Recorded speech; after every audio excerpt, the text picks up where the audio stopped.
Hey, what's going on, everybody? It's Justin Sarachik, editor-in-chief of Rapzilla.com, and we are here with episode 17 of Community During Chaos, and we have a good one. We have Konata Small, we have Butta, and we have Marty from the Social Club Misfits. Hey, what's up, man? Yo, what's up, brother? How you doing? I'm doing good. How are you? Oh man, I can't complain.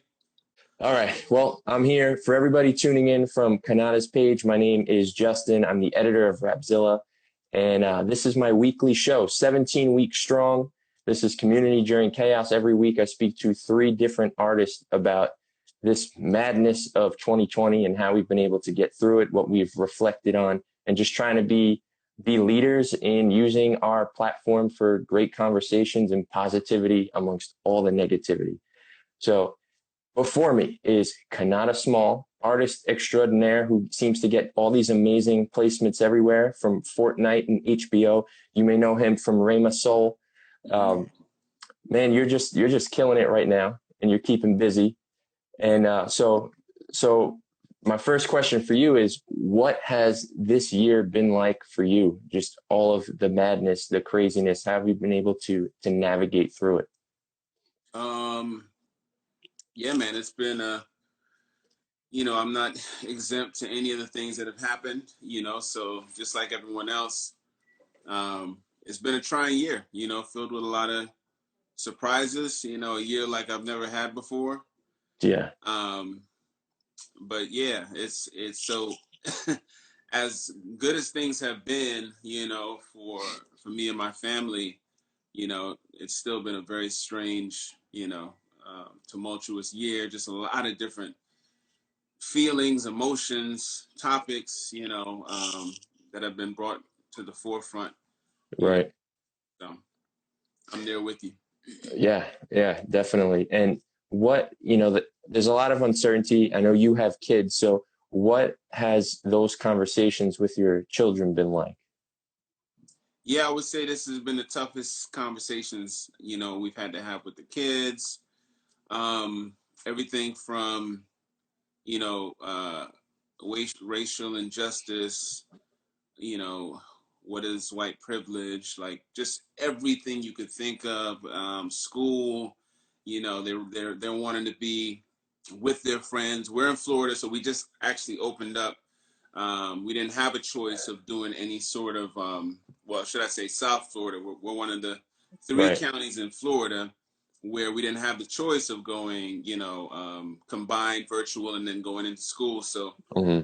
for the most part, we've been virtual this whole time, and now they're opening up to the thought of going back in. So this is a different conversation, but leading up to now, I mean, summer was just weird. We couldn't really do much, but we made the best of it. Right. We're blessed. We have a pool, so we just, go in the pool all day. Ah, Just yeah. do what you got to do. So that really helped us out. So Yeah, I mean, you're from New York originally, right? yeah, So yep. I'm in New York City now. So you could just imagine what an empty New York City, an empty Times Square, or just an empty New York City during the height of the shutdown and everything. It's wild, man. Yeah. And I'm in Staten Island, so I don't see all of that city stuff, but there was a point when I had to drive into Manhattan, and that Mhm. trip took 30 minutes instead of the usual hour and a half. So so yeah, it's definitely been a trying time. My kids are young. My kids are 1 and 3.5. Okay. So having conversation, you can't talk to a 1-year-old. And with my daughter, it's just like, hey, everybody is sick. We have to be careful. We have to stay inside. You have to wear a mask when we go out. We can't see Mm-hmm. our friends. And it's amazing kind of what kids retain Yeah. and understand even at that young age. And your kids are older. So how do you feel like they've been dealing with and understanding what's been Yeah. going on? Yeah, I mean, this is gonna sound strange because I'm not a proponent of social media of children. Like I don't want my kids Hmm. on social media all the time. My Right. son just turned 7. My daughter is 10 years old, so they're obviously older than your kids. And during this time, because we were forced to, we were so good about the video game situation, not making sure that's not too heavy in the house. the social Right. media, we were really good at it. But this kind of forced us to be like, man, you guys have nothing to do, here's a phone for you, here's a phone for you. So you can at least engage with your friends. And this roadblock Right. situation has helped, but it's not helped now that we're coming out of it. Like getting my daughter off of roadblocks is like a brand new adventure. But yeah, I mean, my kids, they handle it well. They're different, my daughter was traveling with us when we were Raymond Soul. She's used to like awkward, different type of, Yeah, that's upbringing good. than most children. So she's very resilient. And my son, he's the type of kid. He's a boy's boy. He can literally play with his new toy for 3 hours straight, create his own sounds. So he's fully boy. He's just rambunctious, but he can do it by himself. So they've been way better than we thought they would be. But anytime there's been like a little bit of an inch where we can get them around another kid or just get on the phone or FaceTime with another family that has kids their age, it's been super helpful, and then we can really see how Yeah. much they miss it. So Yeah, we're starting to kind of come out with that too. Like my daughter was in dance classes and those all got canceled. And yeah. she hasn't been around any other kids and nobody knows my son. My son just turned 1 and we've been going through this for what, 7 months already, 6 months Right. already. Nobody knows him. Nobody's seen this kid. So Oh he's gonna come man. out and be like, I thought you just had a baby. He's already like a year old. So yeah, it's just a wild time and obviously nothing you could ever prepare for. And Right. but like I've been saying to a lot of people, and you as a father, you'll never have this time with your family again. We are all just together Yeah. at literally every single moment, which some people that might sound like madness, but for most people, it's like they're not in school, you're not on the road, you're not Mm-hmm. going to work, Yeah. you're all just home, you're healthy and you're together. Yeah. And that's incredible. It's Mm-hmm. almost like that's the blessing that you pull out of this craziness for Yeah. sure. Definitely the silver lining, because the depth we have as a family now from all these months is just, it's just different, like it's way deeper, it's more we're connected on a deeper Right. level. And I would say most families are probably feeling that way. I didn't get sick of my wife. There's people that are tweeting like, man, my wife's blinking is irritating me and all that kind of stuff. But we never felt that way. So it's been a real blessing for us, as far as that part of it. And these things, the Bible talks about the funerals and how funerals should be celebrated as far as how serious they are, how they make you focus on the things of God. And something like this did that for us as well. It just really made us focus on what's important, how much time we spend with each other, the love that we should be showing each other, the niceness, Absolutely. and just stepping it up. We give a bunch of strangers, we'll meet and give them the best version of ourselves. Hey, how you doing? Nice to meet you. Da-da-da. We come home to our kids and our family and we let our hair down and we give them sometimes the worst of us in the name of keeping it real. And they deserve Right. that much. They deserve that much of a step up as well to give them our best. How are you? Taking that time to see past how you're feeling to really see how they're feeling. So it's been great to realize those types of things during this whole time. Yeah, that's dope. I Yeah. definitely I feel the same way.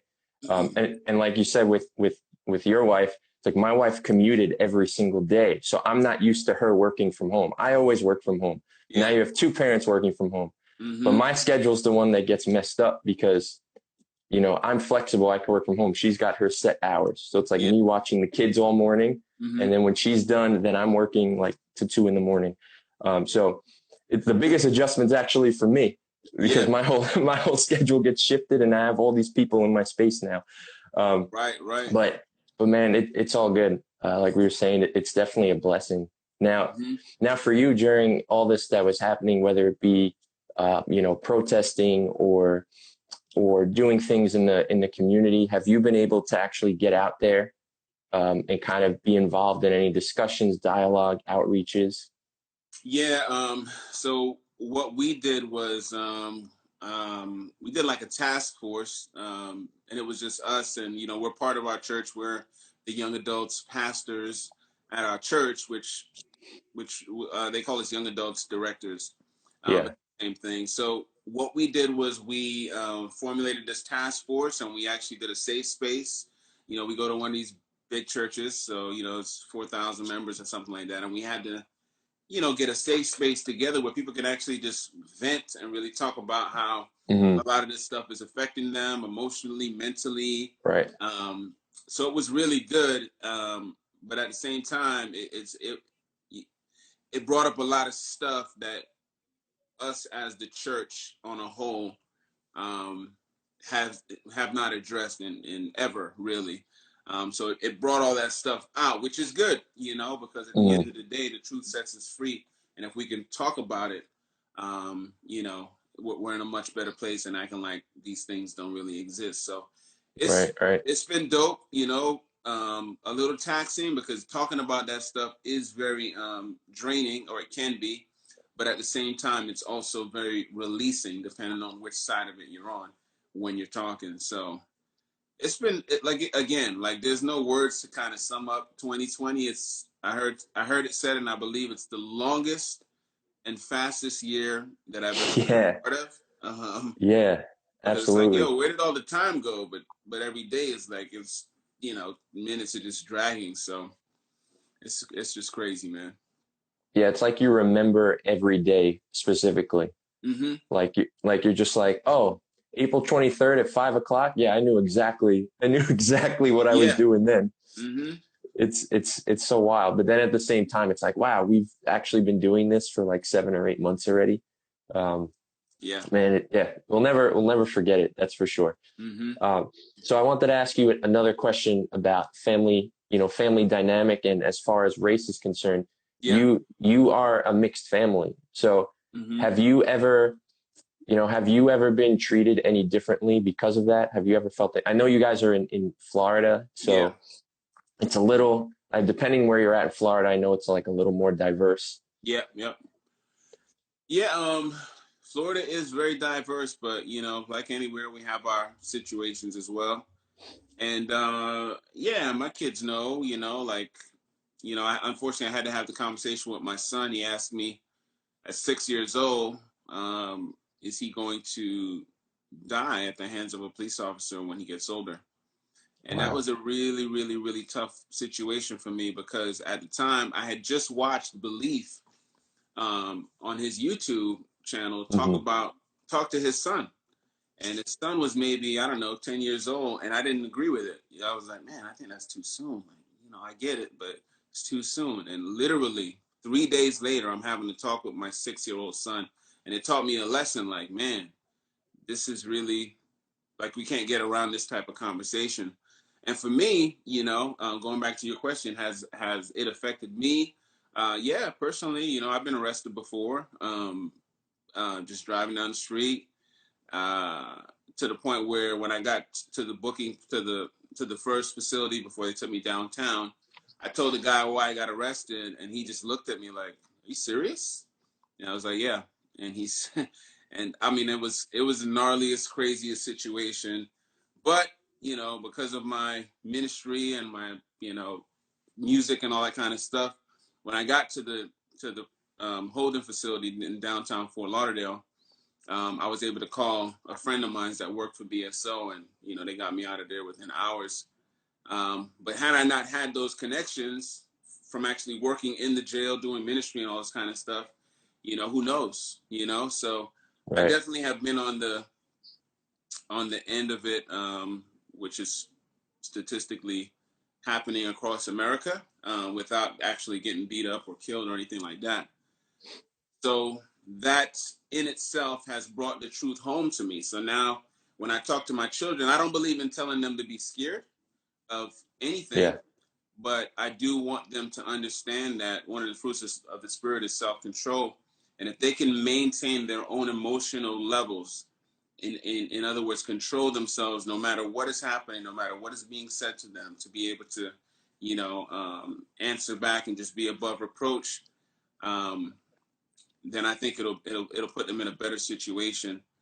And not that that's the answer, because the answer is a lot deeper than that. But for my children, I want them to be responsible for whatever actions they take and know that, you know, no matter what happens to you, and I say this lightly, but no matter what happens to you, how you react is the only thing that you get to dictate. And that Right. how you react can turn everything around. Jesus was very um, uh, exemplary in showing us this in several different occasions. Just the way he would answer back an accusation or a false claim or whatever. It was always with truth. It was never disrespectful, and it was always to the point. So just making sure that they understand that. Unfortunately, we live in a world where you have a little bit more is expected of you when you're in certain situations. I wish that wasn't the truth, Yeah. and years ago I would have thought maybe not as much because, like you said, Florida's like nowhere else. I mean, it's super diverse here. It's almost like we don't see it, but it still happens depending on where you go. So, yeah, from personal experience, my wife, Butta P, who'll be on here in a second, her experiences in Pennsylvania, even as a Spanish or Latina woman, have shaped some of the things that God had to change in her heart. So a lot of this stuff reawakes stuff that if it was something you was dealing with before and you got past it, now you're Yeah. back to almost a square one. Like, yo, this is But I believe the way we speak to our children, the things that we tell them, what we communicate to them. My kids know this. Is anybody better than us? No. Are we better than anybody? No. Um, are we different than other people? Yes. Are they different than us? Yes. Does that make anybody better? No. So all those types of things, being able to celebrate our differences, is what I really try to communicate to my kids. So. Yeah, man. Thank you for sharing that. Appreciate it. I know, like you were saying, these conversations are, exhausting and they're Yeah. tough. Yeah.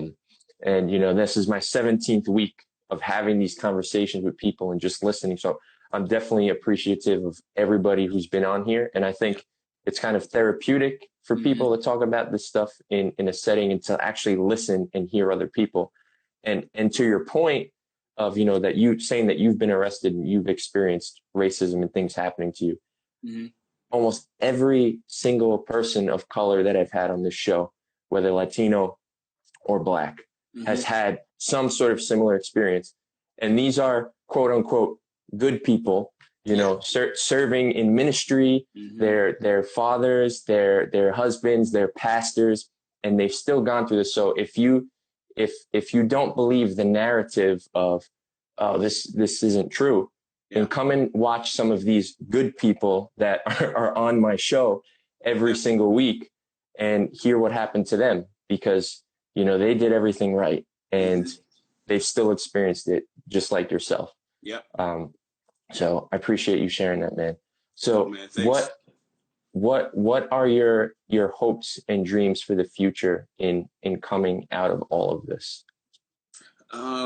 Man, I heard it said by the great philosopher Dave Chappelle, that Emmett Till was the fueling that allowed Martin Luther King Jr., Malcolm X, all of the greats. We always name those two because they're the easiest to remember for most people. And there were many more, but they were. What happened to Emmett Till was the conduit for that movement to push forward as heavily and as strong as it did. And man, this George Floyd thing, it was terrible. But at the same time, there's a huge silver lining that came out of this, and that is, it has brought so much of an initiative to change. We're seeing it all over the commercials. We're seeing it by every major brand, community, so on and so forth. And it seems to not be going away. It seems to not just be a trending topic. And that is what we need, just as a people, because especially as Christians, with the two foremost commandments to be to love God with all of our heart and then to love people, and to know that there are some people that don't even know that there is a part of their love that is flawed. is Hmm. scary, so I think that it's been brought out in every aspect, but especially in the church, that is something we need to really re-examine in our hearts. So as far as the future goes, I think we're in a better place than we've been. um, I think the key to this is going to be our children, Hmm. making sure that we're having these conversations. I have a friend, longtime friend. He's a white pastor in Orlando, just moved there, started a church called Authentic Church. Check them out.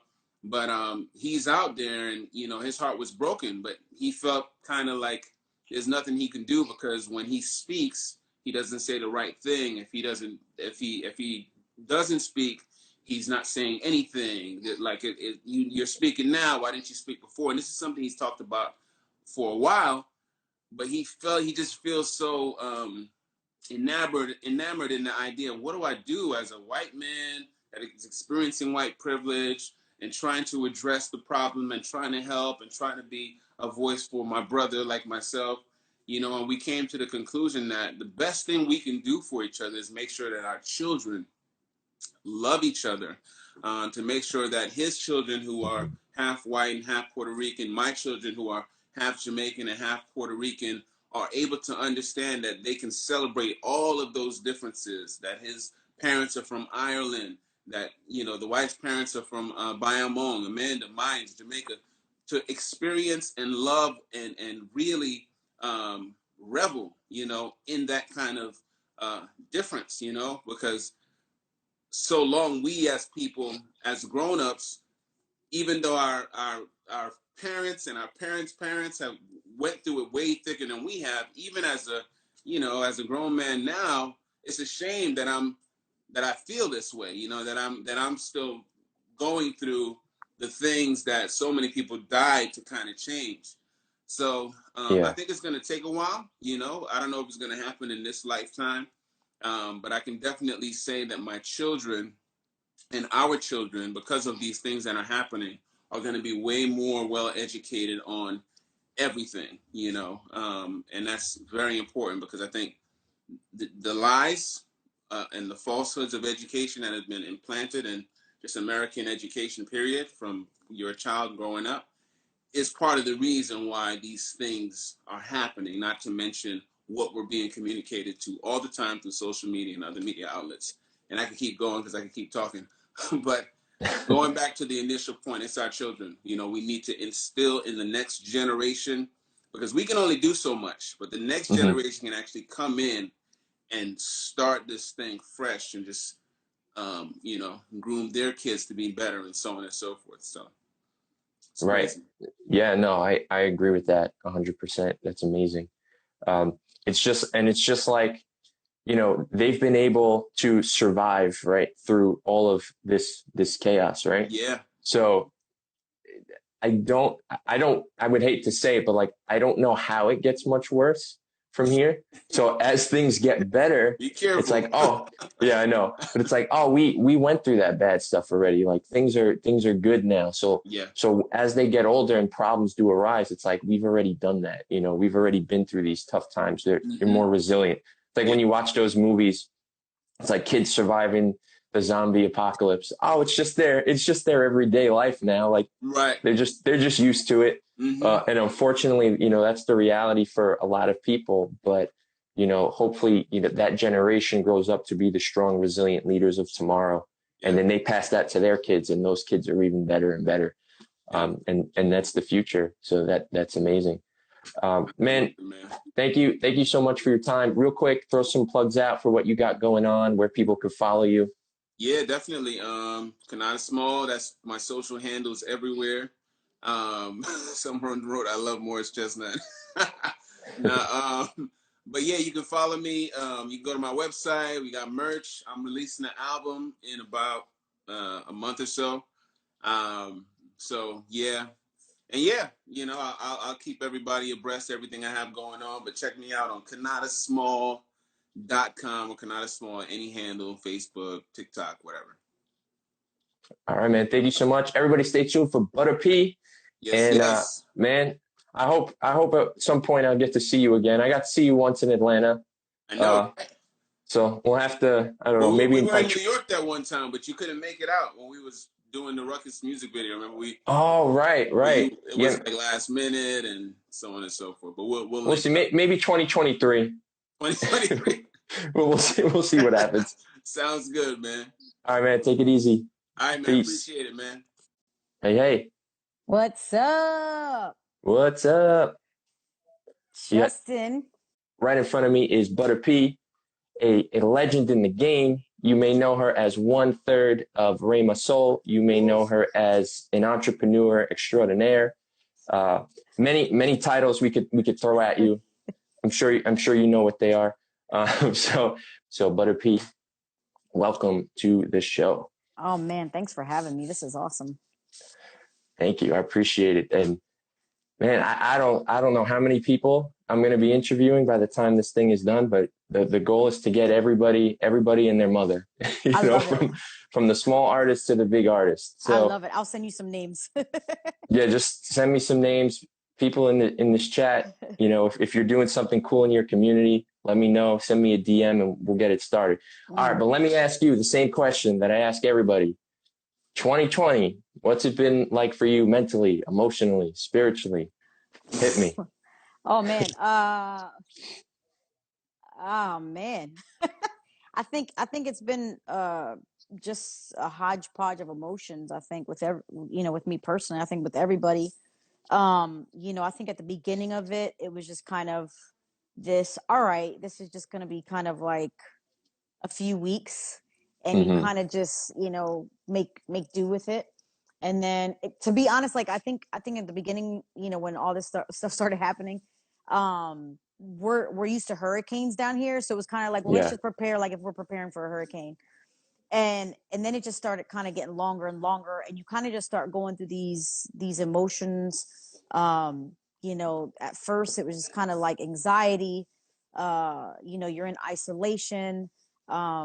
You start to realize like, yo, like I can't be around people, like, Mm-hmm. how long is this going to be? You finally get around people and you're like, oh my god, like we were truly created for community. So it was just a mixture of a lot of emotions, man. And I think probably, like halfway through, my prayer life just changed. It was just like, man, God, like what, um instead of looking at it as a negative for me, it really turned into a positive. I was loving the time I was getting with my family. I travel a Mm-hmm. lot for work, and so my kids were like in heaven that I wasn't traveling as much. Yeah. And so it was a blessing. It was a blessing to be home with my kids. It was a blessing to be home with my husband. My husband and I get along very well. We don't fight like other couples do. And so it was just a blessing. And then too, honestly, like I think for me, to be able to get this time with the Lord, right, was just, I think it's just been a blessing. I think for me, my prayer was, Lord, don't let me miss you in this season. I don't want to come out on the other side and I'm not a changed person.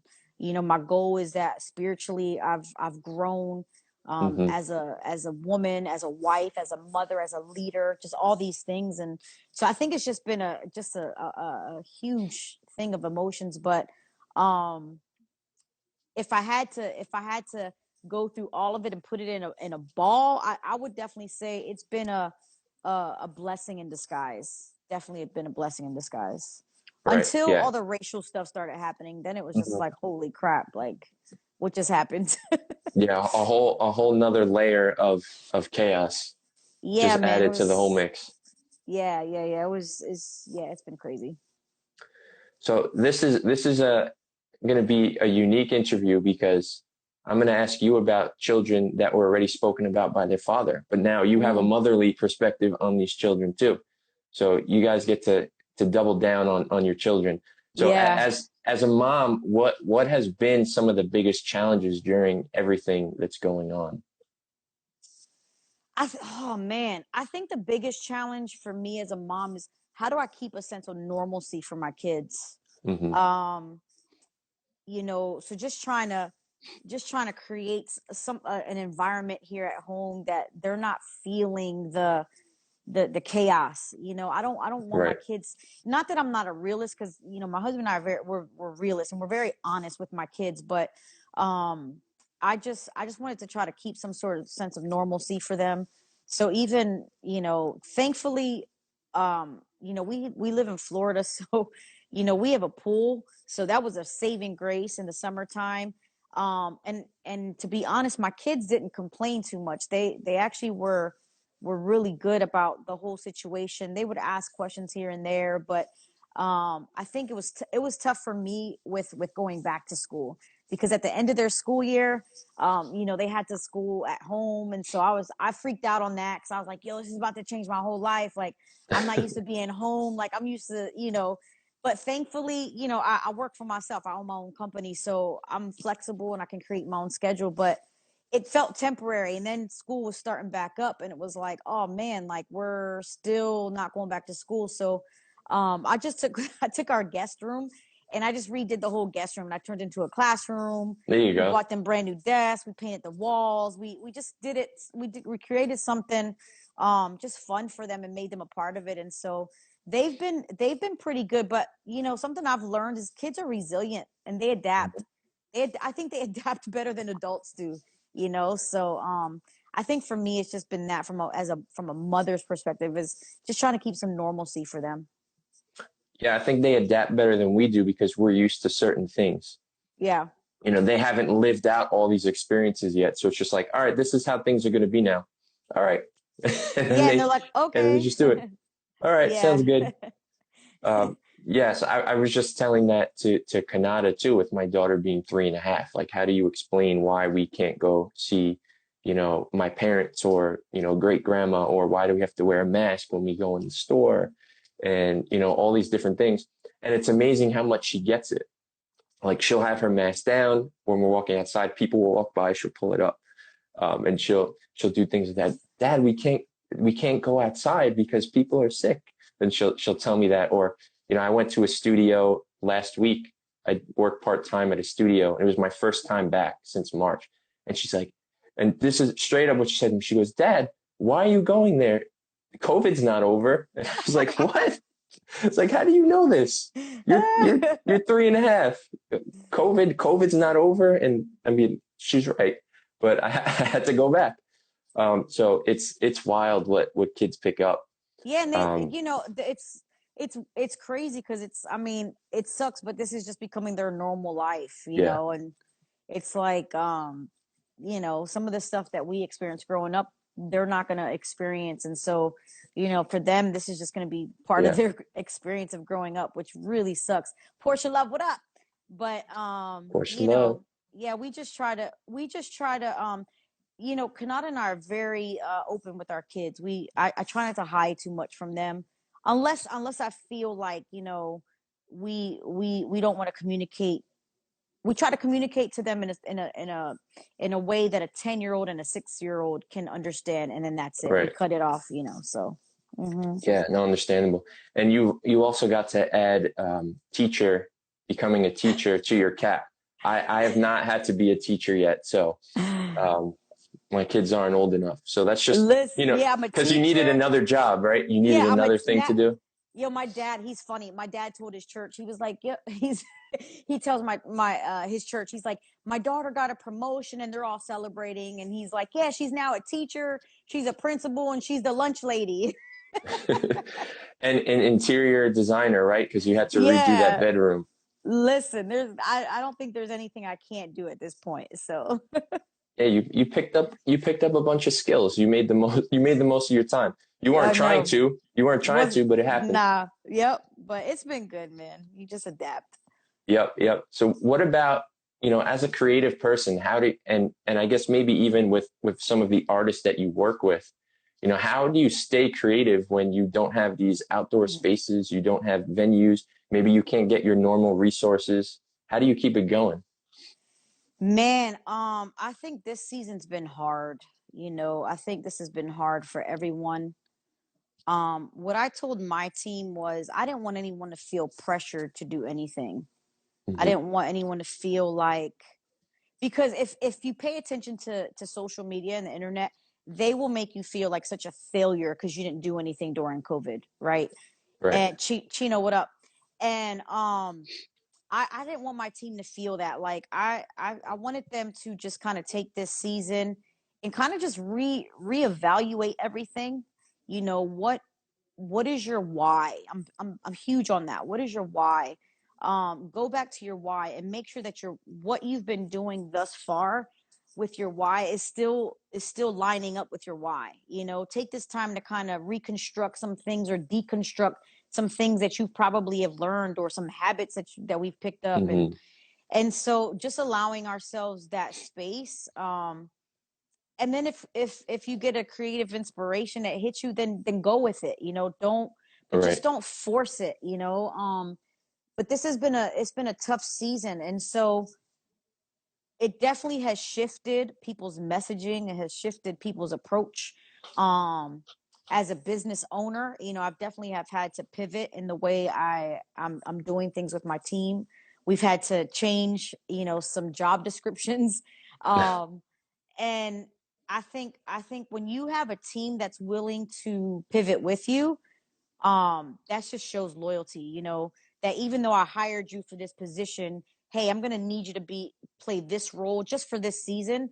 And then when things kind of start getting back to normal, then we can kind of, you know, readjust. But um, you know, we've got a good squad. I'll tell you what, the studio was shut down for a while. We built a studio and a creative space here last year, and so I had a lot of plans for 2020. Oh and man. so 2020 kind of shut it down, but I think it was a good thing for it to happen because it gave me fresh vision for what I want to do with the creative space and stuff. And so the studio was shut down for a little bit, but we just recently reopened it probably about a month or two ago just to the team. Yeah. And we were, you know, we were being smart, like two people at a time or whatnot. But I didn't want people to feel so separated that the creativity gets stifled. And so even with the Klesso, you know, Klesso started off with this idea of what he wanted, but through this season, his album that's coming out, it just changed the whole trajectory of it. And the album that he has now is, I'm so glad this time happened, because the album that he has now, fire. Like, it will be the best album of the year whenever it drops. Maybe if you drop it in 2021, just stay clear of 2020. We don't Yeah, want the right. best. We don't want the best of anything here. Let's just I let's know. just start fresh in 2021. And and we had a Klesso on here, I think a month ago, maybe over. Man, I don't know. Yeah, I think it was Like about a like month ago. Yeah.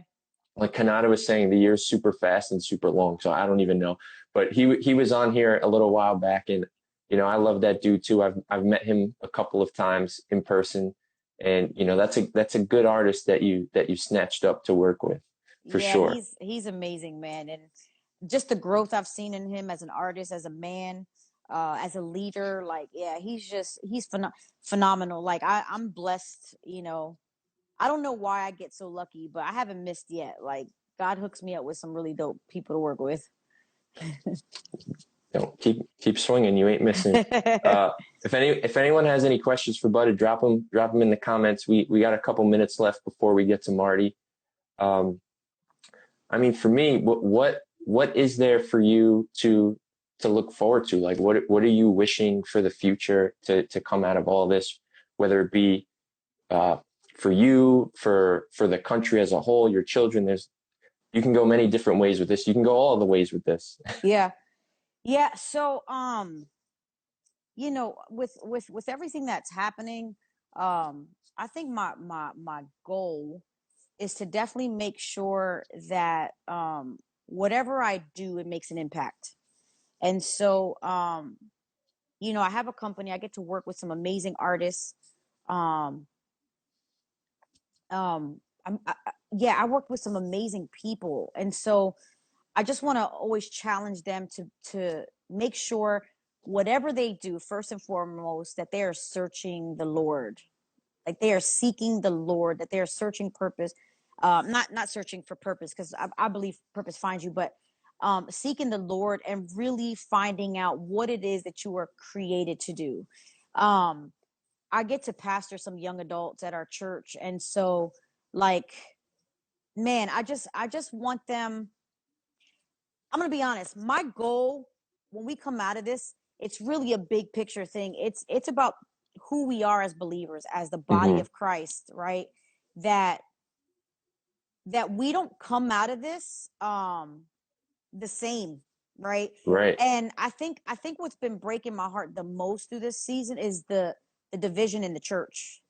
The division within Christians. I think that's what's been breaking my heart the most, is that how how how do we verbalize and communicate that we love this God, the same God, but yet we act differently outside of the character of who God is. And so that's been troubling for me to see, is that we were talking to our young adults the other day, and I was just letting them know, like, we have to understand that when scripture talks about that we are in this world but not of it, what that means is we live here, but we don't play by the same rules. And so the rules that the world plays with, or what the rules that doesn't apply to us per se, right? And so the things that happen out there should not be happening within the church. The chaos that happens out there should not be happening within the community of Christ. And so if we don't quickly learn that, we're going to continue looking like the world. And so if we continue looking like the world, how are we going to be the answer, and how are we going to be the light to the world if they're going to look to us and say, well, y'all look just like us? And that's not what God called us to do. God called us to be set apart. And so if we're truly saying that we are living a life trying to follow the characteristics of who God is, if God says that he is for the oppressed, then we need to be for the oppressed. If God says that he's for the impoverished, and for the brokenhearted, then that's who we need to be for. If God is saying that, hey, we came to be, we came to, he's not afraid to go speak to the sinner, then we need to not be afraid to go speak to the sinner. And then when we do see people go speak to the sinner, we can't be the ones that are quick to judge them, right? And so I think as the body of Christ, we need to come together for that. That is, I think, my greatest desire outside of coming out of 2020, and understanding that my role in the body is going to look different than someone else, right? Like, what Justin is called to do is going to look different than what Butta P is called to do. But it doesn't mean that we don't do it. And it doesn't mean that I look at Justin and be like, well, you're wrong for doing it. No, as long as what you are called to do is going to affect the kingdom of God. Like, our whole purpose is to point people back to the cross. And so, we just got to remember, like, we're all broken people. We're all sinners. But, what sets us apart is that we all made a decision as believers in Christ to give our lives to the Lord, to follow God, to repent, to confess with our mouth. And so that's the only thing that sets us apart. And we're saved by his grace. So nothing we do, nothing we says makes us any better than anybody else.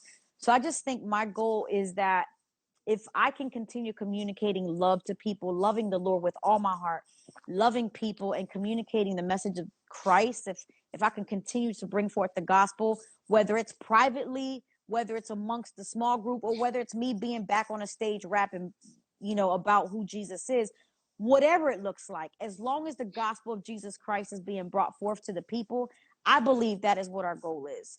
If it's not our goal, then we need to check our hearts, because God didn't call us to be rappers. He didn't call us to be graphic. He called us to bring forth who he is.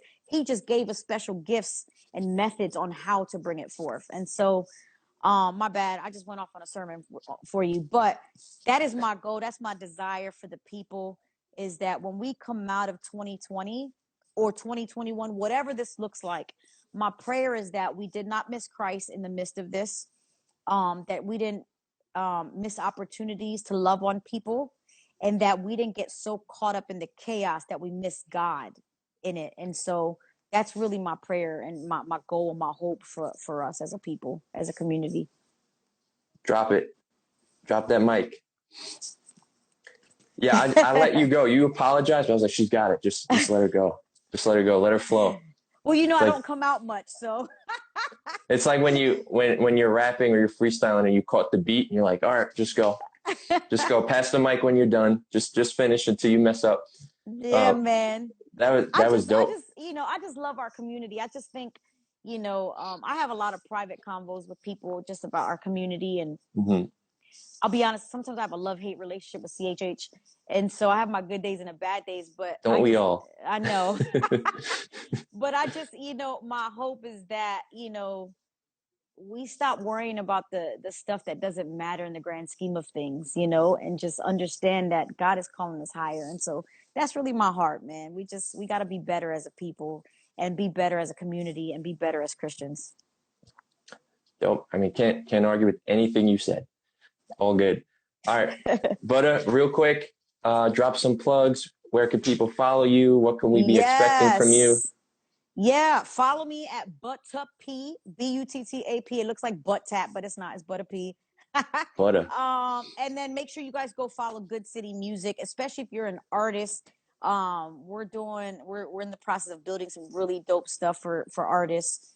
Not just the artists that are on our team, but for indie artists. We got some really dope stuff coming up for indie artists. I have a heart and a passion for indie artists, especially females. We got some really dope stuff coming up for females. So make sure you guys go follow Butta P. Make sure you guys go Good City Music. If you're a female creative entrepreneur, make sure you guys follow us, because we have a grant that we give out called She Rises Grant.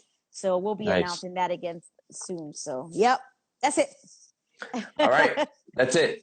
Thank you so much. Appreciate your time. And Thank you, Justin. I, Thank you, Rapzilla, for everything you guys do. I love you guys. You guys are so appreciated. well, we need the artists and the good managers and the people to help us get stories and tell stories. So we appreciate you right back, especially the really good ones like yourself. Thank you. Thank you. You answer my text messages. You get back to me in a timely fashion. I'm not having to chase you down. It works. You're in my inner core, so you get text messages faster than most people. Okay, so I got special treatment. So anyone watching, if you're not getting it back quick, you're not in the inner core. Sorry. All right. Well, thank you so much. Have a good night. Absolutely. And I'll talk to you later. All right, bro. Thank you so much. All right. Peace. Anyway, what's going on? I forgot. What do you want me here? We're going to talk about some stuff. Well, I'll intro you. So everybody that's tuning in from Marty's page, my name is Justin. Whether you like the way my setup looks or not, we're here for Marty anyway. I'm the editor of Rapzilla.com, and this is Community During Chaos, episode 17. So every week I've been speaking to 3 different artists about the chaos of 2020, how they've navigated through it, how they've used their platform to be leaders, and just kind of push forward the culture in a positive way instead of all the negativity that's been going on. We had Konata Small, we had Butta P, and now we have Marty, because I wanted to keep this in the family. Yeah, I know you guys are all in the family together. And they're my mentors. Yeah. You know that, right? You know that. I know about your whole story. I know you. I know you. Even though you're making jokes at me, that's all right. Dude, I have so much respect for you, bro. Here's what people don't. Do you really? All right. Hit us. But listen, here's what people don't understand: how much crap you really got to deal with. People don't understand that. That's why my respect for you goes through the roof. Because as a human, you're the coolest guy in the world. But the fact that you got to deal with so much stuff from the Rapzilla community, oh my goodness, I could never do what you do without killing somebody. Because the people who comment on you and like email you, like the other day I was reading a thing about the birthdays. Oh man, I would have lost it. What was that about? No, that's true. We've had artists email us saying, "Hey, how come you never shouted me out on my birthday? You guys pick and choose, who you like and post." I mean, yeah, we do. The people that we like or that we know their birthday. I don't know, little rapper kid, 999. I don't know his birthday, so I'm sorry. What's the worst? What's the worst email you've ever received that you're like this? Like you pass it around and you're like, everyone needs to see this. How bad it is. This is like. Oh, I mean, I can't even.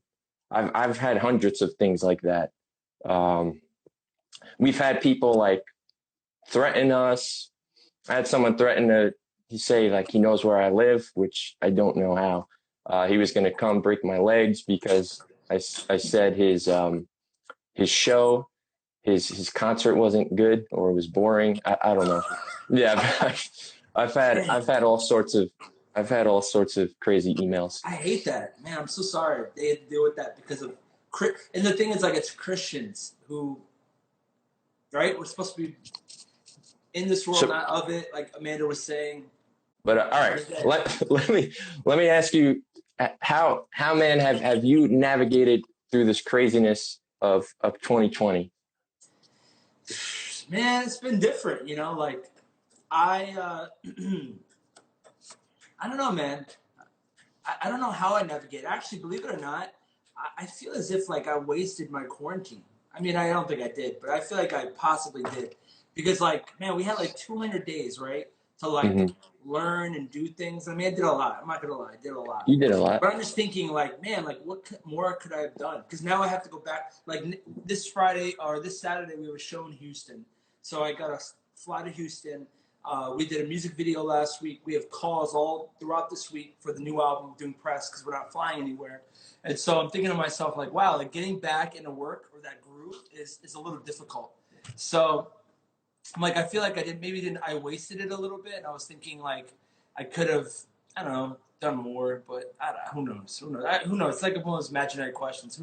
Could I have done more? I don't know. But just, you know, for me, like I'm a producer now more than ever. So I've produced so much music this year for other people, myself. Yeah. I produced 9 songs in the new album. We just shared the cover today we shared the cover on our social media for the new album coming out October 30th. So like this, it's just been interesting, you know, like I produced those songs. I wrote so many songs for so many people. Today I got my 3rd plaque, which was fun. Hey. I have a #1 radio song. I helped somebody out, did a favor, and their song went #1 radio. So I got that plaque today. NF's Grinding went gold. I got that plaque. That needs to be sent to me. But like, you know, just been trying to do stuff. I don't know. Yeah, I know. I know. In talking to Fern earlier during this quarantine, he was texting me verses like every single day. He was hitting me up. Yeah, I think I told you about that too. He stopped texting me, so I don't know if he just got bored of me or he stopped writing verses. Like he's got everything all set. Probably because the album, we needed to finish the album, and I was Yeah, like, yeah, yeah. bro, like I love your verses, but let's crank it. So he's so good at navigating those waters of Yep. like Fern mode and then like Social Club Fern. You know, they're Yeah. 2 different people. It's 2 different elements. So, me too. I'm the same thing. Well, just like you. Yeah, Marty for President. I mean, this album kind of sounds like a Marty for President-ish album, but Because Marty you for President produced sounds on it. different than Social Club stuff, for sure. So is this Texas show? Is this your first show back? Yeah. No, I had a show in June, but it was just Marty. But this is our first. It's going to be in Houston. It's kind of like we're previewing the album with a bunch of like I think like 100. I think the max we could have done was 150 people, so it sold out. That's But not it's bad. just you know, we were thinking about live streaming it. Then I saw KB's, and I was like, I can't beat that. So like, let's not. We're not going to live stream anymore. We're not going to do that. So yeah, it's just we're going to Texas. I think there are some tickets available, but it's just one of those events. It's very controlled, and so it's going to be fun to just be with a bunch of fans and show the new album, and I'm pumped about it for sure. Dope, man. And during this period of time, have you been able to take part in anything in your community, whether it be dialogue, discussion, outreach? Nothing. No? No. But you've used your platform though. I don't think I have. Have I? I feel like you've at least used your platform for something, right? To make any sort of statement about what's been going on. Oh yeah, that. I thought you meant like done any work in the community. I was like, I have done zero. Oh. Like I haven't been to church in like a year, so like I haven't. We usually do like once a month. We have this thing where we like feed the homeless. I haven't done any of that. We haven't done any of that. But yeah, actually, so yeah, I did a couple things. First thing I did was all the merch that I got paid for the Marty for President album, we sold out. All of that money I gave to this company called what the heck is it called? Forgot already what it was called. It's a basically all the businesses in that area where George Floyd passed away. A lot of them got destroyed, and so so basically all those people needed money to like restart their business, and a lot of those people are the immigrants. A lot of those people just that's all they have. If their business goes, everything else is gone. So all the money I made for the merchandise went straight to it's like Vista Street. It's Vista Street. It's like a charity out there, and they 100% goes right to every like person, small business in the area that was affected. So all the money went there. Then we released an EP. I got a little lo-fi thing I'm doing.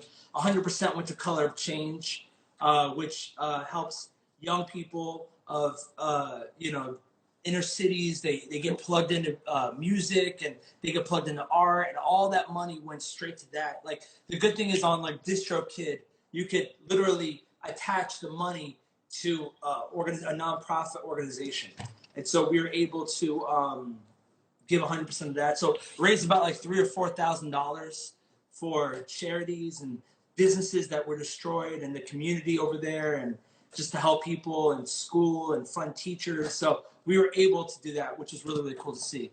But besides that, we've had some really interesting conversations. Like South Florida is definitely an interesting place to be because it's so diverse, And I remember having a talk with somebody and be like, really, like, over here it's a little bit different.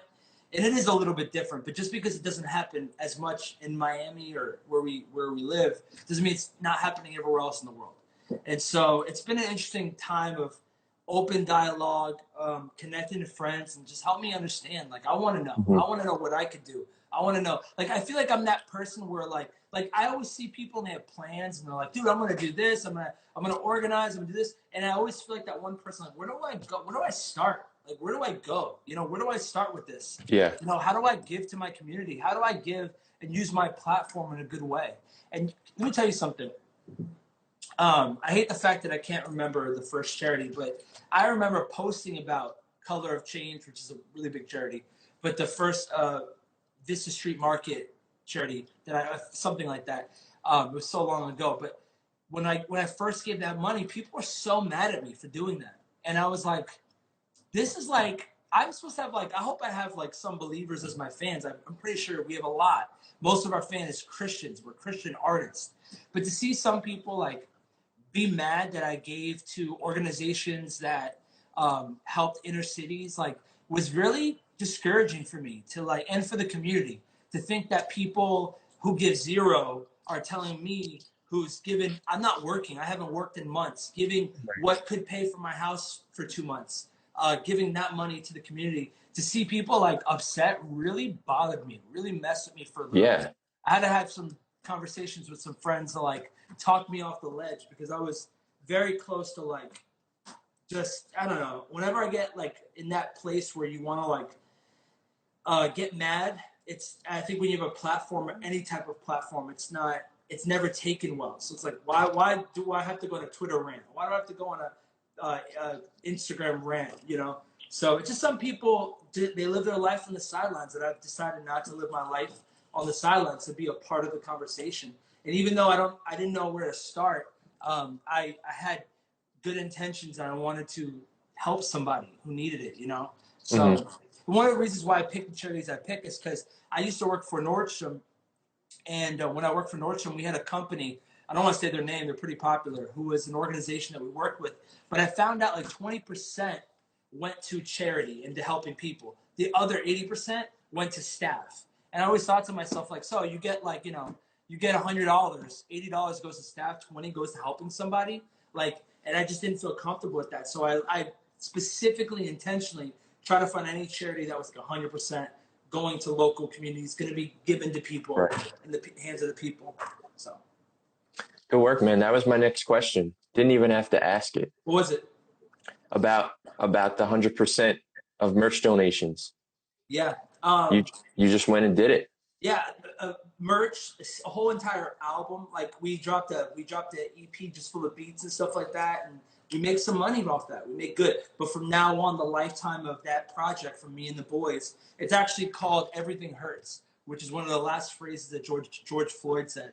And so the idea was just to give to people who needed help. You know, it's Color Change is great because inner city programs are funded by Color of Change. And I thought it was good. So me and my boy Ben kind of like leads it. DJ Pex, he leads it. We were able to give 100% to that, and it hurts, you know. Like I was always told this as a kid. Like that story in the Bible where it talks about the woman who gave like two little pennies basically, Right. and the other guys are talking about how much money he gave, and you know that the story is like Jesus, like she gave more than he did because she gave what was expensive to her. And so I wanted to give I didn't want to give because I could give. I wanted to give something that was meaningful and was expensive to me. And right now, more than ever, not working for 7 months, I really, you know, I need money. And so the crazy thing is like this season has really taught me about like trusting God and like seeing him as like, and I hate to even say call God daddy.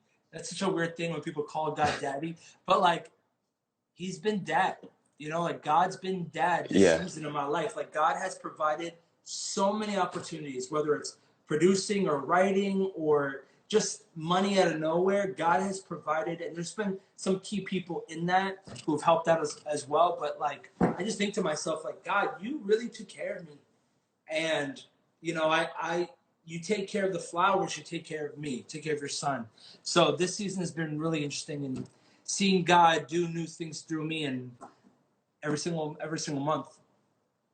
Don't, man, that's amazing. And you know, they say like give till it hurts. So that's kind of what you've been going through, but you've reaped the blessing of it. Yeah, and you know what? To be honest with you, I even hate saying that because like I don't give to get, and I think that if you do give to get, you won't get blessed. And sometimes, you know, all I wanted to do was help somebody, and all I wanted to do was so the fact that I got to get to see where your money's going, I think that's really cool. But it's been an interesting year. You know, we joke around about it all the time, like we wasted, but I think everything was supposed to happen a certain way. And so between me and Fern, like we were together last week a lot filming videos for the new album, and we were talking about this idea where in therapy they talk about how you do so much sometimes you kind of like black out. And so I feel like in my life I blacked out. There's so many memories that I've made that are so beautiful that I don't remember because there's so much happening constantly. And so the other day my buddy sent me a video of us after a show. It's 4 a.m. We're in Chicago. We're at a diner, and I have everyone singing, everybody inside of the restaurant singing Biz Markie, Just a Friend. I don't know how I got everyone to do that. It was so late. We're at this diner and everyone's singing, and I was like, man, I forgot that. Like, what a good time. Like, I was with my friends. We're doing what we love. But I forget that God's blessed us with so many opportunities. I don't sit back and celebrate like I should, you know? Yeah, no, for real. That's awesome. And you mentioned therapy. One of the questions I wanted to ask you is you've been extremely vocal about depression and the things that you've gone through. So has it been extra tough for you during these long periods of isolation? And, you know, how have you been able to get through that? Yeah. So I just got off a Bible study about an hour ago. I have a Bible study with there's a bunch of artists and stuff like that. It's really cool. And we were talking about last week how I hit a really bad, like, low, you know, like, I mean, it's like a psychological thing. I think that there's a lot of stuff in my past that I had to deal with that I don't think I've properly processed. So last Sunday, which is really, I had the Sunday blues, they call them, you know, like Sunday, it's like you're winding down. I guess you have time to think. And so I was just such in a dark place. And I was talking to my Bible study and saying like, and my buddy was like, dude, why didn't you call me? In the middle of the Bible study, he's like, dude, why didn't you call me? And I was like, because when you're in that dark place, your brain doesn't think properly like, oh, I can call my friend Justin. Your brain doesn't think like that. It thinks like there's no one to call because I have nothing. I don't have anything. And so You know, now, I mean, even this day, I mean, that happened last week. So like, there's still things I'm working out. And so luckily, luckily my mother-in-law is a therapist, but no, I'm just kidding. But luckily, you know, I've been processing the last couple months. It's giving us time. I mean, think about it. Last 10 years, we've been traveling nonstop. We just were able to stop for the first time. I've never spent this much time with my wife in my entire life that I have in 2020. So it's been a healthy year for us. I mean, but you know, there's still some, I think, trauma and stuff that I'm still processing. You know, when you're young and things happen, it affects you. It affects you differently than when you're older and things happen. When you're older, you're like, screw them, who cares? But when you're young and you're impressionable, and there's like, it hurts a little bit different because you're still in that growing phase of trusting people, and you're still in that growing phase of like being so innocent. And then when someone takes advantage of that, it really does mess with you. So still dealing with it, but you know, I have a lot of great days, a lot more great days than I do of bad days. Right, right. Well, that's good to hear. And but obviously, you know, it's something that you're dealing with, you're learning to deal with, and I'm sure music is helping you. Like you're Marty for president too. And I wanted to ask you, like, it seems like depression has finally become a subject that's okay to talk about, you know, in the Now I Christian don't want to talk space, about it. Now I don't in want to talk Christian about it music. because everyone talks about it. I'm like, Right. it's nothing now. Before it was like, I was just trying to be honest and be Right. from a vulnerable place. Now it feels like I'm always going to hear it. And I don't want to hear about it anymore. You know, like I have my own things going on. Right. Whether it's you know, it's Andy, Mowgli, What Up RG, talks a lot about it. But so I wanted to ask you, do you think there's anything, like what's the next thing that maybe could be addressed or should be addressed that isn't often spoken about in our space? There's so much. I think there's so much. I think there's so much. We're in like, things that, man, there's so much. I was thinking about that the other day.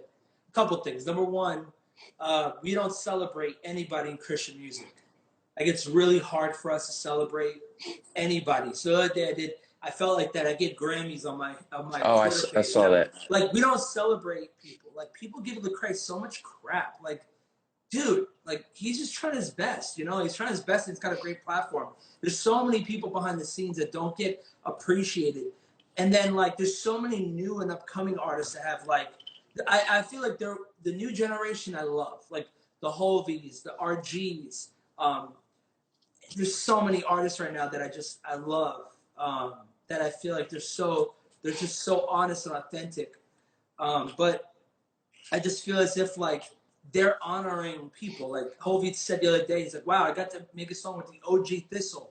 Like people don't understand. Like there's people who came before us who put in a lot of work so we could do what we do, you know. And like I think about even Social Club. Like man, we went through so much crap just to release music, and we took so much hits from people so other people behind us could, you know. We always said we had a walk so this person can run, and that's cool. I think Amanda and Konata, who was earlier on, they had a walk so we could run. And you know, it's like you're passing the torch. I'm not a fan of when other artists are like, nah, you gotta earn it. Nah, you don't have to. Let me show you what works and what doesn't. You don't have to go through the same struggle I did. I think that's such a immature way of thinking to be like they gotta earn it. No, it doesn't work like that.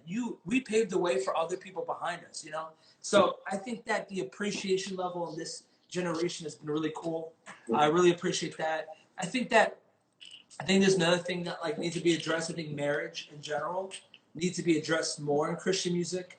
You know, I feel like just being a producer, I've been able to communicate differently because when you produce your own music, it just changes the game. I mean, I know you're a musician, you know how it is. When you can like make something from scratch, it just changes the game. So like this new album, we've been able to tackle a lot of cool things, a lot of great topics, and I think that fans are really going to enjoy it. I think fans are going to be like, whoa, this is like supercharged Social Club. Yeah, I think that marriage in general, like I feel like I would never risk my marriage for music, especially Christian music. I would never mix it. Me and Andy talk about that a lot. Like we love our wives so much. I can never see, there is a fight of your attention to your job and your wife. But my wife is going to win a lot more, and I think that's the way it should be. And so, just trying to protect that, especially in 2020. I mean, I know so many people right now who are struggling, and especially in my family and stuff like that. And so it's interesting to see, like, 2020 really brought a lot of issues up, and out in the open, like exposed a lot. And I think that there's another idea. There's another topic that I've been really thinking about. Have you seen that thing about Hawk Nelson? Have you read what's happening with that? Oh, with the singer, right? Yeah. He's not a Christian anymore. Yeah, he's not a Christian. I think that there's so many topics about Jesus that we're afraid to ask because we're afraid to look like unbelievers. But I think that when you're a believer, you could challenge something without, you know, hurting it or like attacking it. You know, like you're just challenging. And I think that as believers, we need to challenge a lot of the way we think about God. We need to challenge a lot of the way we think about government and somehow how it connects to God. You know, like there's a lot of books we've been reading in our Bible study, basically talking about like how did like God and like how did Christianity become like the main religion, right? And so like it breaks down the ideas of what happened and how it just became like, all right, we've decided that Christianity is like our religion, you know. And I think that there's so many things that need to be challenged, and like in the church, you know, like I tweeted something the other day about how many leaders like that I love, that I looked up to, that in this season, especially when political things are mentioned, how much like I lose respect for them because they are getting intertwined with the political environment. I'm like, dude, stay away from that. You know, like injustice is not a political issue, so it's not Right. that. I'm talking about you're like some people are really like dedicating their life to politics and stuff like that. And I'm like, that's not your calling to talk about politics, you know? And I'm all for doing what's right, but I'm not all for like a couple weeks ago I got invited to be a part of a Washington D.C. political thing. A lot of people are going to go there. It was Wow. I would have, you know, done really well, but I don't see myself. I mean, I know it's Marty for president and we joke around, but I don't see myself wanting to get involved at all in politics. I mean, I went to the White House a couple years ago, and I remember leaving the White House being like, everyone here is full of crap. Like all politics is like, to me, in my opinion, politics is just theater. It's straight up is theater, and I don't want to be involved in it. I think the church needs to be totally. The church right now, the church's moment to step up is fading away, and I'm not seeing the church step up the way I want them to step up. You know, and to start being the change we want to see in culture. You know, like right now, it's a time for the church to be the hands and feet. Right now, it's a time for the kingdom to like rise up and say, hey, we have hope here. So many people need hope, and we're not delivering it. And I think that it just speaks to a couple things, but it definitely speaks to the times. You know, like was anybody prepared to have not have physical church? You know, like so many churches are falling apart because they just were not prepared.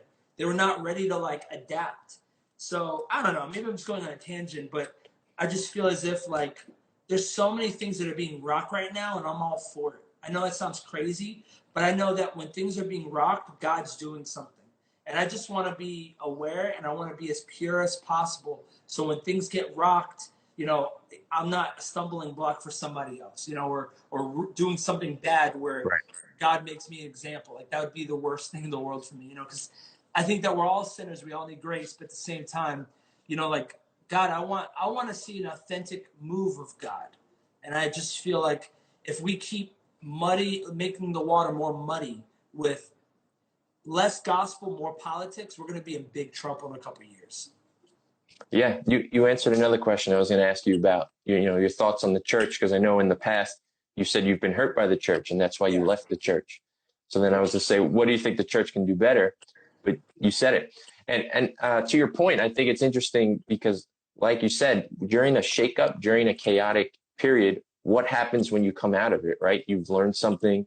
The grass is always greener. There's a rainbow at the end. Like many powerful things could happen and change for the better. And to your point of like the church isn't prepared to not meet, I feel like so many people and pastors and whatever have made such a big deal about, oh my God, we can't meet in person. You know, the church is gone or whatever. It's like, no, the church is a body, but it's a group of people. It never was contained within those four walls. You just so happen to meet there, but you can meet anywhere. The And best it's thing like we they're thought taking our rights to meet or whatever. And it's like, it's a health issue. Like, it's a pandemic. The best thing we thought for years was for people to go inside our church.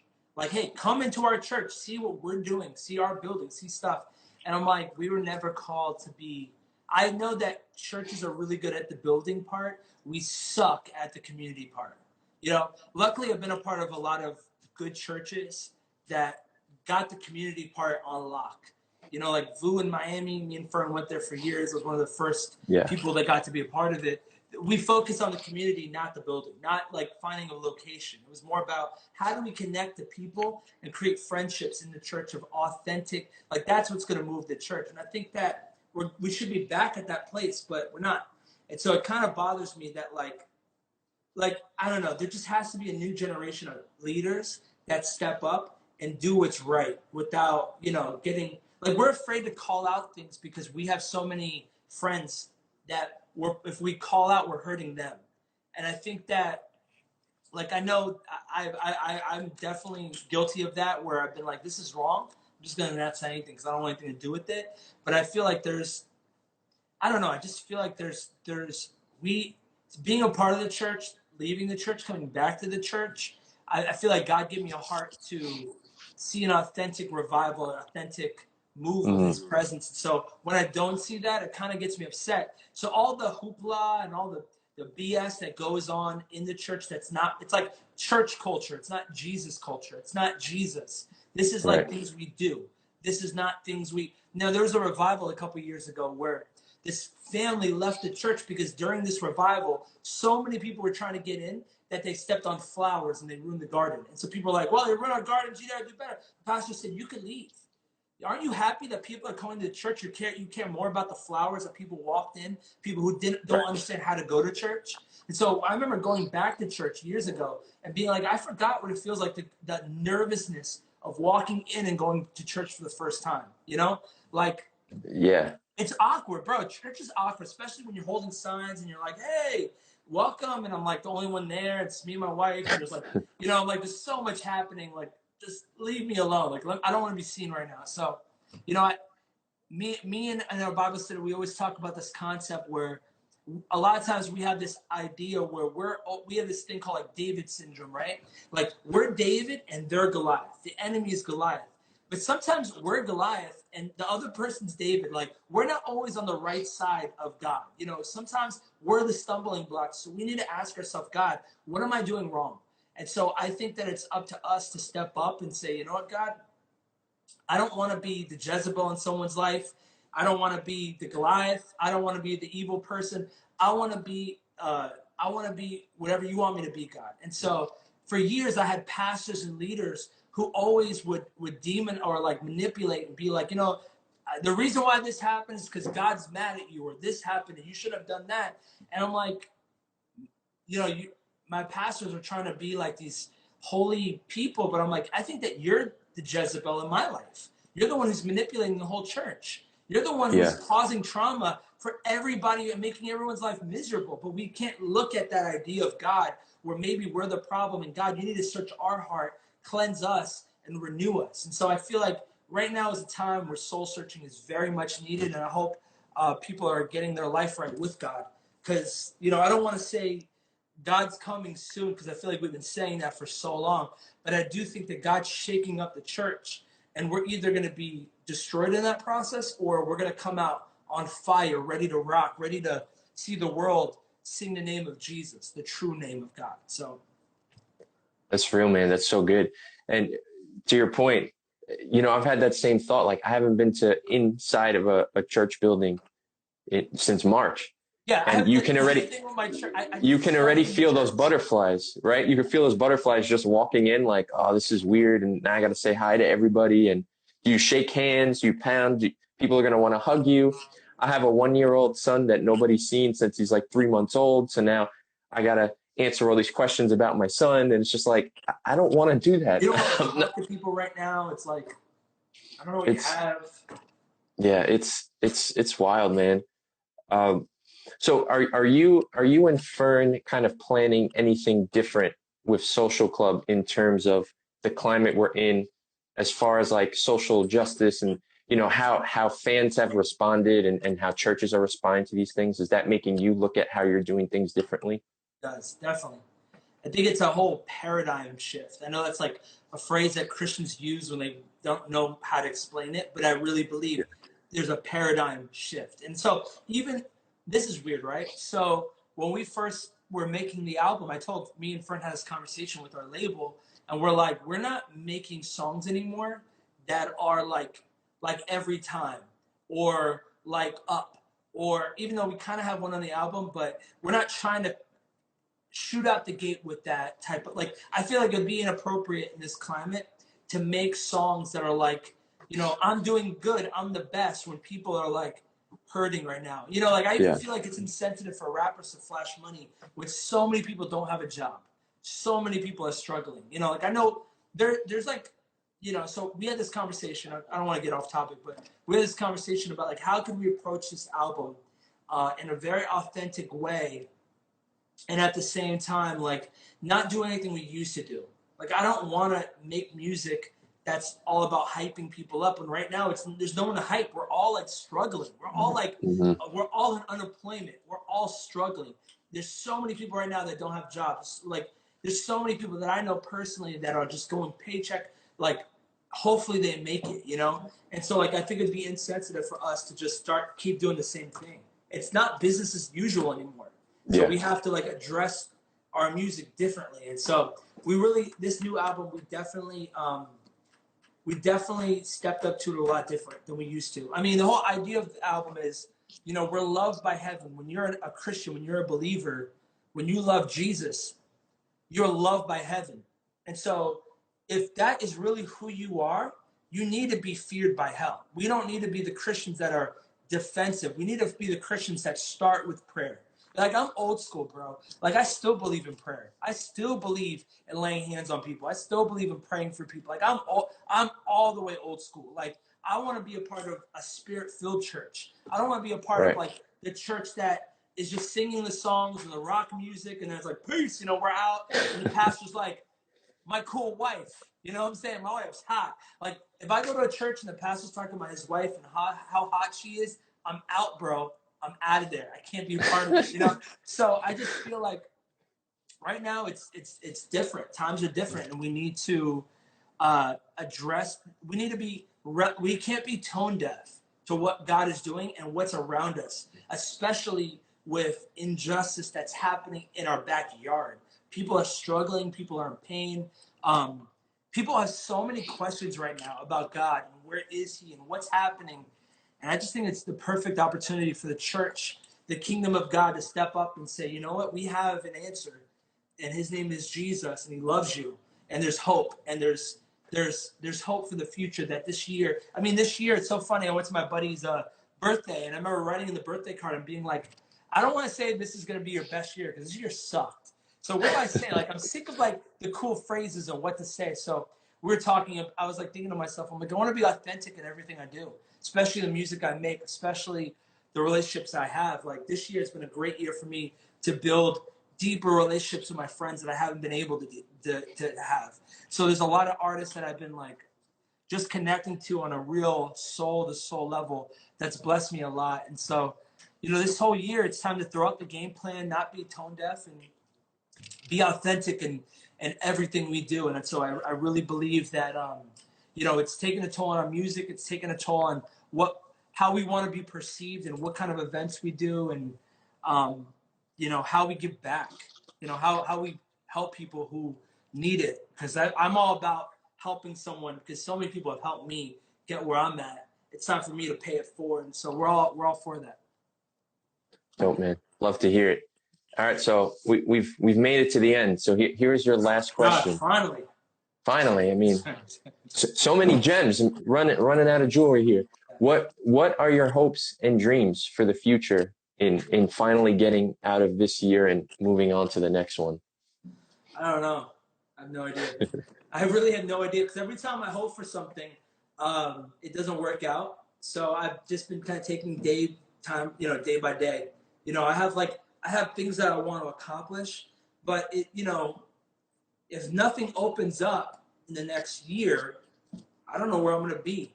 I don't think I could. I don't think I could. I got to figure something out.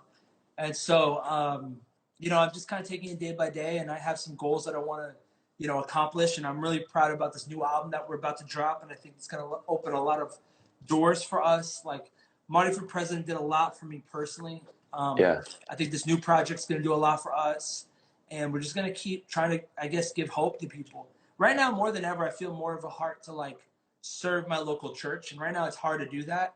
But that's been something that I've been thinking about. Is like, how can I serve my church more? How can I serve people where I live, and not just the people that I see online? Like I have all these great followers, but maybe 6 of them go to church with me, and they're in my community.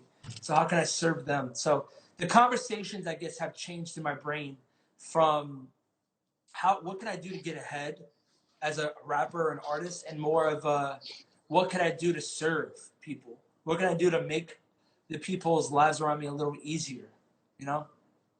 Yeah, no, absolutely. That's real. I think this whole time you haven't sugarcoated anything. You've been completely honest, and I do appreciate that. I want to be honest. I don't want to be. I can't. I feel like there's so much. I even mess with you. We joke around. We have fun. But I think that like deep down my heart is just to experience the realness of God. And for me, I don't know what that looks like. And for me, I think people they think of me as like a jokester or as maybe a funny rapper or producer. I don't know how people perceive me. I really don't. Nor do I care. But I hope that people, I guess, think of me as someone who just wants the real. I want real. Like I want to experience the real God. I don't want to experience God through another person. I want people when they hear our music to experience emotion, feel something. I don't want people to just think of our song as another song that they listen to once and never again. I want people to really, I want it to stick now more than ever, that we serve a real God who really loves us, but we really need hope more than ever right now. Can't say it any better than that, man. Thank you so much. I should have your job. You should. Yeah, cool. Yeah, there's a question right there. Any practical ways to do that? Go for it. Practical ways. What was I saying? Practical ways of getting real with God. Maybe, I don't know. Is that what you mean? SG Yam Fid Dark Wa. Yeah, Dark Wa. Well, I would say if you want to get close to God, honestly, there's only one way to do it. And for me, this is what it looks like. Honestly, shutting my door, throwing some worship music on, and I pace around my room and I just pray. I pray, and I read the word, and the more I do that, and I separate myself from everybody else and just pray, read my Bible, like get in that mode, that move of, more, my life changes when I do that. And so I think there's only one way to connect to God, and that's to just try, I guess, like shut the door behind you, put some worship music on, and just pray, talk to God, like that. God is therapy for a lot of people. And so talking to God's really important. I hope that answered your question. That's it, man. I'm going to let you go. I know you got things to create and things to do. Thank you for having me. Seriously, love what you do. Love Rapzilla, love Chad, love everyone. And thank you for giving us this opportunity.